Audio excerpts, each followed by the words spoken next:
मैं हूँ प्रोफेसर जेठानंद और आप देख रहे हैं मेरा यूट्यूब चैनल।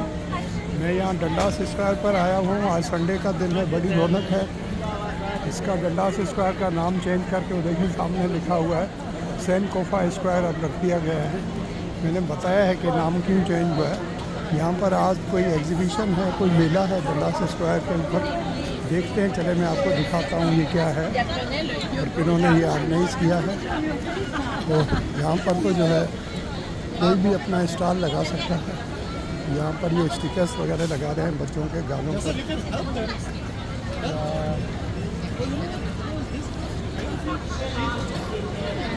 आगे जाकर पता चलेगा कि इनकी तरफ से सामने वो दलाई लामा की तस्वीर है, तो उससे ये जाहिर हो रहा है कि ये फार ईस्टर्न कंट्रीज़ की तरफ से, लेकिन दूसरे कंट्रीज़ के लोग भी यहाँ नज़र आ रहे हैं। ये उस तरफ लेकिन हैं सिर्फ उसी तरह के लोग हैं। चाइनीज़ लग रहे हैं या साउथ कोरिया के, इनका पता चलता नहीं है। सिक्योरिटी यहाँ बड़ी टाइट होती है स्मोकिंग के ऊपर। मैं आपको दिखाता हूँ क्या है सारा घूम के। यहाँ पर ये देखें, वही जो बर्तन वगैरह रखे हैं वो बुद्धिज़्म से मुतालिक हैं। और सामने चूँकि दलाई लामा की तस्वीर है, तो आपको पता है वो बुद्धिस्ट के जो है बहुत बड़े, सबसे बड़े लीडर हैं।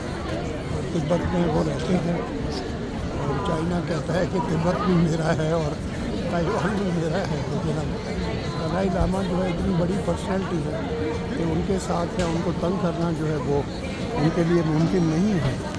तो तिब्बत का ज़रा तस्करा कम करते हैं। एक ट्रेन भी इन्होंने बनाई है जो बीजिंग से तिब्बत तक जाती है और बड़ी, मेरा ख्याल है दुनिया की बहुत हाईएस्ट एलिवेशन के ऊपर चलने वाली ट्रेन है। और कुछ जगहों के ऊपर तो वो 13,000 फीट भी जो है वो सी लेवल से ऊपर ट्रेन जो है वो सफ़र करती है। अच्छा लग रहा है। यहाँ गैदरिंग जो है, फूड का भी इंतजाम है, खाने पीने का भी। लंबी लंबी लाइनें लगी हुई हैं। मुझे तो किसी लाइन में नहीं लगना, क्योंकि ये फूड मैं कभी थाईलैंड गया हूँ तो मेरे से वहीं बर्दाश्त नहीं होता। ये देखो उनकी लैंग्वेज में लिखा हुआ that is the 14th Dalai Lama 90th birthday. So Dalai Lama का आज 90 जो है उनका बर्थडे है। 90 साल के हो गए दलाई लामा साहब। ईयर ऑफ कंपेशन ये तो है डेफिनेटली। ये बुद्धिस्ट लोग जो है ये नंगे पाँव चलते हैं। ये चाहते हैं कि इनके पाँव के नीचे जो है वो कोई कीड़ी जो है या चूटी तक नहीं है। ऐसे ये लोग हैं। डेफिनेटली अब जो एनिमल लवर्स हैं वो इंसेक्ट लवर भी होते हैं। तो ये मोमो है। मोमो आपको पता है बहुत पॉपुलर है। 12 का तो खैर 12 की प्लेट होगी, लोग खा रहे हैं बड़े मज़े से। अच्छा फूड होगा, देखता हूँ मैं भी, अगर मूड होता है तो मैं भी ट्राई कर देता हूँ। जो लाइन है लंबी लगी हुई है, उसमें खड़ा होना जो है। मिठाई भी साथ इन्होंने रखी हुई है यहाँ पर।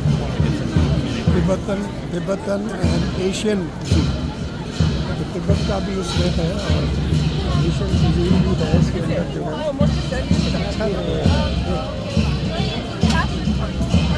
ये बीफ तो मैं इसमें नहीं खा सकता, क्योंकि वो जब पिटारों में होता था तो वाइटबर साहब वाले, चीमा साहब और अहमद साहब और अजीज़ साहब और ये सब मिलके जो हमारे यहाँ ब्रेक होती थी जिसे हम रिसेस कहते हैं, तो मुझे जो है बीफ के कबाब खिला दिया करते हैं।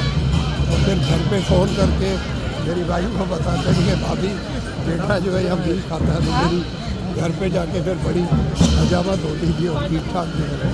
फिर उन्होंने कसम दिलवाई कि आइंदा आप बीफ नहीं खाएंगे, तो मैंने वो फिर वो कसम जो है आज तक निभा रहा हूँ। उसके बाद मैंने कभी बीफ को जो है नोइंगली अपने मुँह में नहीं रखा। हालांकि यहाँ डॉक्टर्स भी तो कह रहे थे बीच में मेरा होमोग्लोबिन लेवल जो है वो नीचे आ गया था, तो उन्होंने मुझे कहा था कि बीफ जो है उसका बेस्ट सोर्स है। और सामने वो गा रहे हैं, पीछे उन्होंने दलाई लामा को तस्वीर ऐसे लग रही जैसे लग रहा है बैठे हुए हैं। तो ये बुद्धिस्ट लैंग्वेज जो है उसमें गा रहे हैं। और जो लोग गए हैं तिब्बत, उनका बड़ा एक जो है स्पिरिचुअल एक्सपीरियंस होता है, रूहानियत उनको वहाँ महसूस होती है। और वैसे भी बुद्धिज़्म जो है वो बड़ा पीसफुल मज़हब है। आपको पता है इनके जो टेम्पल्स होते हैं बुद्धिस्ट के, तो उन टेम्पल्स में जो है वो शेर और टाइगर्स जो है वो भी उनके साथ इस तरह चल रहे होते हैं जैसे बकरियाँ चल रही हैं।